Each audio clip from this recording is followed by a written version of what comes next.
First and foremost, I want to answer the gentleman's question, where is he at? Right here.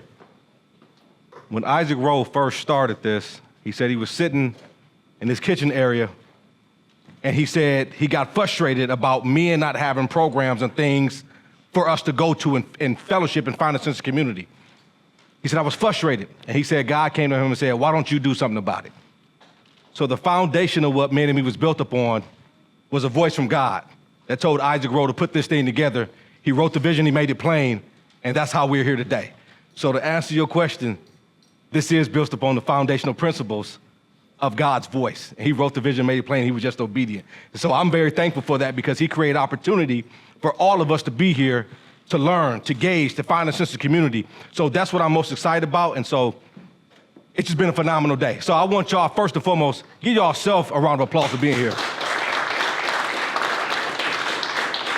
Because to be honest, y'all could have been anywhere else, right? So I'm gonna close this thing out as the keynote. My role is to bring all of these things together. We had some deep, rich conversations today. Would you agree? Oh, yeah. Absolutely, right? But this is the thing, though. Now that you're here and you heard these things, you are now responsible for what you do once you leave this place. It ain't that, oh, I don't know, or I didn't hear the things I came to get, or it ain't none of that. The excuses die now. You came, you received, now it's time to put forth some action, all right?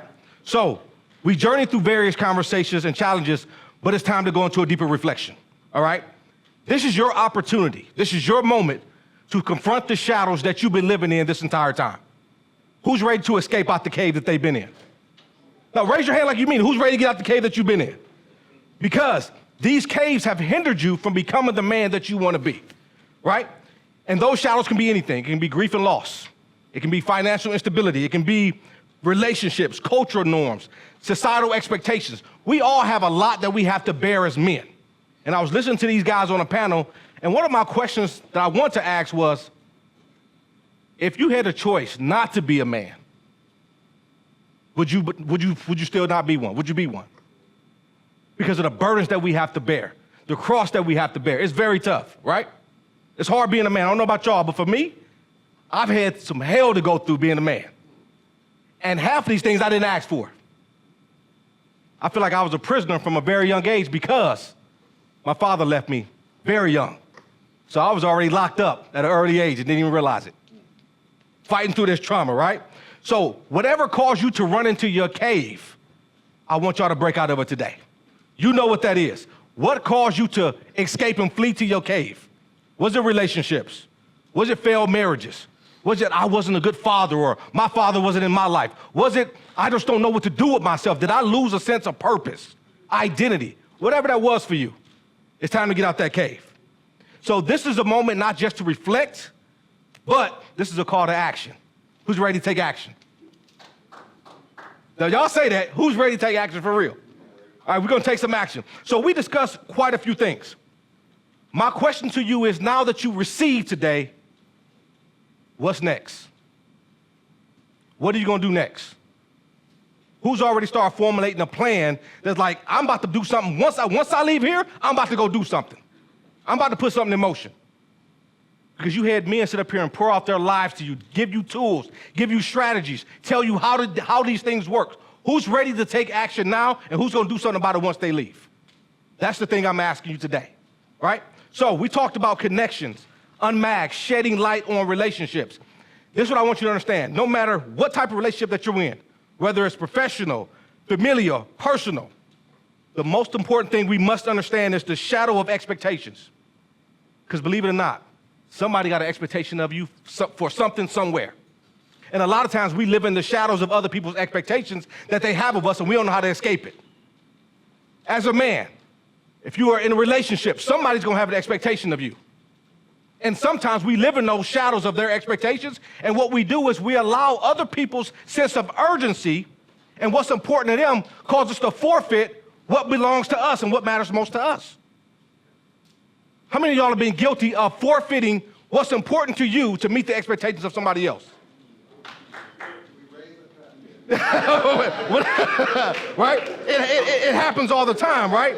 So if we can recall the shadow, it symbolizes illusions or false realities that people believe in because of their limited perspective.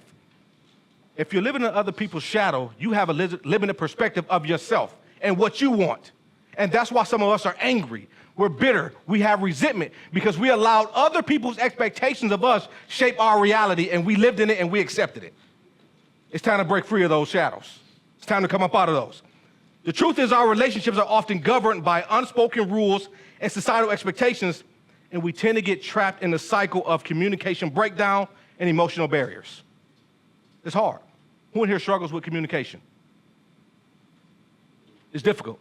We get caught in this cycle over and over and over again. So the question that we must ask ourselves in any type of relationship is, do the expectations I have for others and vice versa, and the expectations I have for myself, do they truly serve me? Do the expectations you have of yourself and the expectations of other people, do they truly serve you? Or are those a part of the shadow that keep you from authentic connections? Because if you don't know if they serve you, then you need to let them go. Because what you may be operating in is shadows of other people's expectations for you, and you will never arrive to your true authentic self. I've been there too many times. I had on so many different masks because I wanted to please everybody else around me, but I let myself go. And I said, Corey, you have to stop wearing masks so people that are around you who feels inadequate can feel adequate around you.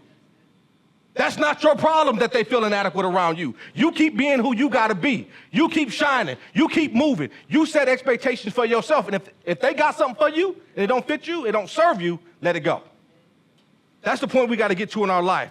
So this is what I wanna ask you to do.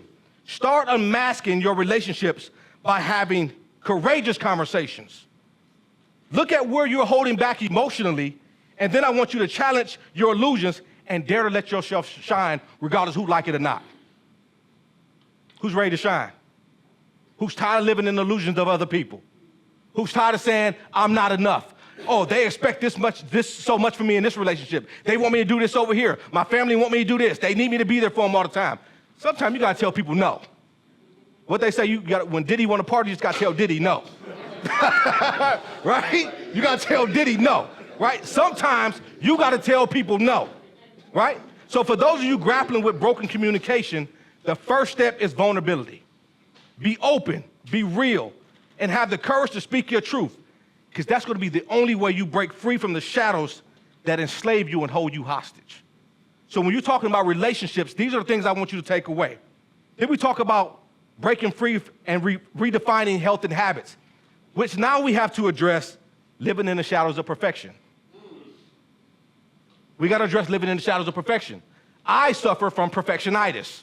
It's not a real word, I made it up, but I do suffer from perfectionitis, right? And we live in a world that is obsessed with objectification and perfection. And many of us struggle with the notion that health must look a certain way. And Keith said it earlier. He said, we want to take care of our whole body, mind, spirit, soul, right? Stop allowing what people think of you or how you think the world perceives you dictate how you take care of yourself. As men, we don't invest in ourselves, I'm gonna be honest. It's not something that we do. Josh and Isaac joke with me all the time. They said, man, you need to get checked out. Go get that colonoscopy. I'm like, what? I ain't trying to do that. I'm gonna tell you this, it's some of the best sleep you'll ever get in your life. Man, I did not want to come up out of that, right? But I had to take the time to invest in myself because I said, this is selfish. If I don't take care of myself, then I'm not doing my kids no justice. Because if there is something wrong with me, and I don't know, and something unexpectedly happens to me, that's on me.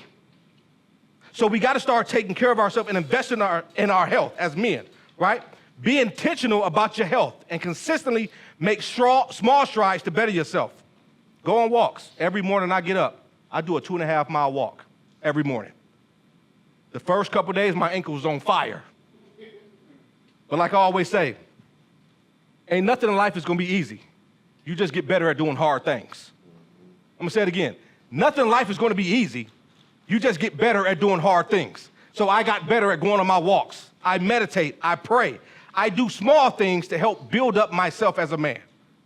And that's what I want to challenge you today. What small steps are you going to take once you leave here to take care of your health? Can't be afraid, it's your life. You only get one of these. You can't come back and redo this over. There ain't no retries. There's no 7-day subscription on your life. Once it's over with. Invest in your health. Then we talked about navigating the depths of understanding grief and loss. And this was my session. And this is what I need people to understand. We got to face the shadows of loss. And a lot of people think that grief has to do with the loss of a loved one. You can grieve anything. Broken relationships. Loss in yourself and your identity. You don't know who you are. You lost a sense of purpose. God, why am I still here? What do you have for me? You can grieve that. Not having enough money. Right? You can grieve anything you want to grieve. It's just not associated to death. But instead of suppressing your grief, what if you leaned into it? What if you leaned into your grief? How many people have ran from the grief that they had to face? They isolate this, and they went into a cave because they didn't want to relive the trauma or go through the pain. We all done it, and we've all been there. But what if you said, I'm not going to run from it, I'm going to lean into my grief. I'm going to allow myself to sit with those emotions. I'm going to let those emotions emote and move throughout my body. What if you leaned into them? How would your life change? What would it look like? What would it sound like? What would it feel like if you just lean into your grief? What if you actually let yourself fully experience the sadness that you feel? The anger, right? The confusion. What if you just let yourself fully experience that? As a clinician, I have people come in my office all the time. Grown men never cried in their lives. They come in my office and they lost someone. They don't know who they are. Somebody said, how do you keep going when you have nothing else to live for? That touched me. Because I said, I don't know what to tell him. I said, lean into that feeling. Sit with that emotion. What do you want out of this life? Is your life valuable enough to keep going? It's a hard question. But I said, lean into that. People never cry before grown men breaking down in my office because they need it, right? They need it. So we got to lean into that. So grief is a process, not an event. I'm going to say that again. Grief is a process. It's not an event, right? This thing just you don't get over it overnight. You keep going through this process, right? So allow yourself space to mourn what was and then be ready to change your narrative once you come to, right? Faith over fear. Ron talked about that. That was huge. One of the things that I realized is confronting the shadow of fear. Fear is one of the greatest shadows that keep us from stepping into our potential and fully walking in our authentic self. So if you will continue to allow yourself to operate in fear, what you do is you forfeit the knowledge of truth. And fear and faith cannot coexist at the same time. They can't. You got to make a choice. How many of y'all have allowed fear to stop y'all from starting a business? How many of y'all allowed fear to stop you from walking away from a relationship that no longer serves you? Right? How many of y'all allowed fear to keep you from leaving a job that you said, I can't stand, but I go to every single day? We all hold on to fear some type of way. I worked in the school system for a while. I'm gonna tell you, these kids are something different. They something different. Man, I'm gonna tell you right now, I've seen some stuff. But the fear kept me there, but I said, you know what? I'm gonna bet on myself. Why am I gonna continue to allow myself to get up and go to a place I don't wanna be? Bet on myself. How many of y'all are ready to bet on yourself and stop allowing fear to dictate the narrative in your life? Anybody ready for that? You say it, but are you truly ready for it? That's what we gotta get to, right? Faith must be your guide and key to unearthing your greatest potential and walking in your gift. So what I need for you to do, this is my challenge. Choose faith over fear, even if it's the small ways, right? Each step you take in faith strengthens your ability to conquer the shadows that stand in your way, because we all have them. So you want to choose faith over fear. I'm not saying fear is not a good thing, because fear does protect you. It gives you a level of protection. Am I right, Ron? It does protect you, but when fear becomes the dominating voice, it can prevent you and hinder you from becoming your best self. So I'm not saying throw fear out the window, but what I am saying is this. Don't let it take over the driver's seat. Don't let it take control of your control board in your mind and tell you, don't do that. Because if I would allow fear to stop me, I would not be here today. If Isaac would allow fear to stop him, man and me would not be in existence today. So you got to operate in faith to get these things done, because some of the things that God is calling us to do, it's going to require faith. There ain't no room for fear. It's time for some of y'all to start businesses, write those books, start going on that weight loss journey, whatever it is. You got to use faith to get there. Then we talked about boundaries. This was huge, right? The key to personal empowerment. So we want to illuminate the shadows of overextension. I got to say this. You cannot be upset about people crossing boundaries that you never set. We have a lot of unspoken boundaries in our mind that we never spoke, and when people cross them, we tend to get upset and we want to have an attitude about it. If you never set the boundaries, you can't be upset. That's on you. That's on you. You gotta, even if it's for you, and you gotta set boundaries for yourself. Setting boundaries is for you. And I tell people, if it costs me my peace, it's too expensive. And there are some of us in this room who allow people access to our peace that should never have access to our peace. We allow too many people access to our peace, and they should never got there in the first place, but we do it. People don't care how much you work. They don't care if they overextend you. They don't care if they push you past your limits. As long as their agenda is met, they will use you to get it done. If you don't set a boundary and say, nope, I'm not doing it. I don't care if it's your wife. I don't care if it's your kids. I don't care if it's your mama. I don't care who it is. You have to set boundaries, because some people feel because they're proxy to you that they can overstep those boundaries. And the moment you give them leeway to do it, they're going to do it. That's not a them thing. That's a you thing. You set boundaries for yourself to protect yourself from being overworked and overexerted. Okay?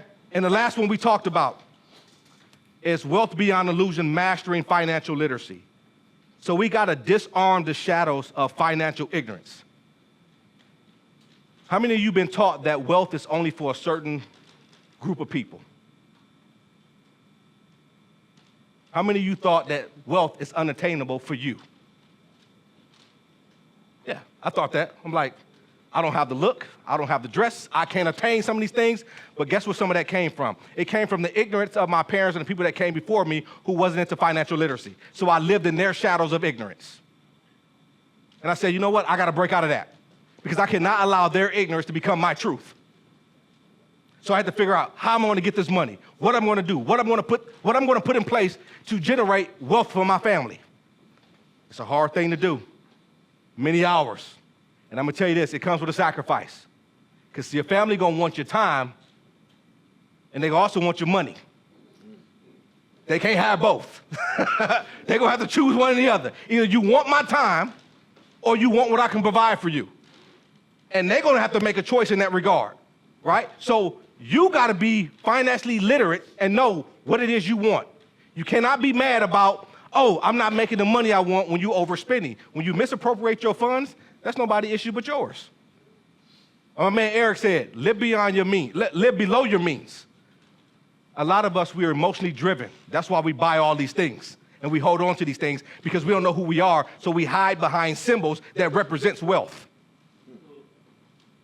And when you hide behind symbols that represents wealth, you lose yourself and you think, oh, look at me, I got on this, or I'm driving that. That means you have an identity crisis. So if you have to buy certain things to look a certain way, to fit a certain mold, you have an identity crisis and you don't know who you are. That's why you live above your means, and that's why you're broke. That's just real talk. That's real truth. All right? So in closing, I want you to understand your relationship with money. Is it based on scarcity, or is it based on abundance? You're responsible for your outcomes. So I need you to be true to yourself. So the shadows that once held you back no longer have power over you, right? You face them, whether it's in your relationships, your health, your grief, your faith, your boundaries, or your finances. The question is, what now? Now you rise up. Now you step boldly into the light of your own power, reclaiming the narrative and forging a path forward.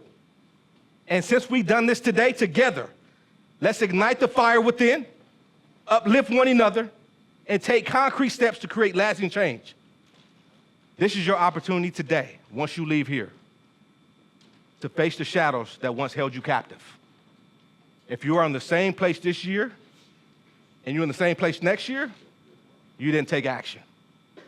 Are we doing this again? we'll know where you at next year then. Because if you come back to this place, we're going to know if you took actions. When you come back, I want to hear a different story. I want to see a different look. I want to hear I set boundaries. My finances is up. My relationships are thriving. I'm doing well. That's what I want to hear. You came here with one narrative, and I hope you leave with a different one. All right? Thank y'all for y'all time. Y'all been good. I appreciate y'all.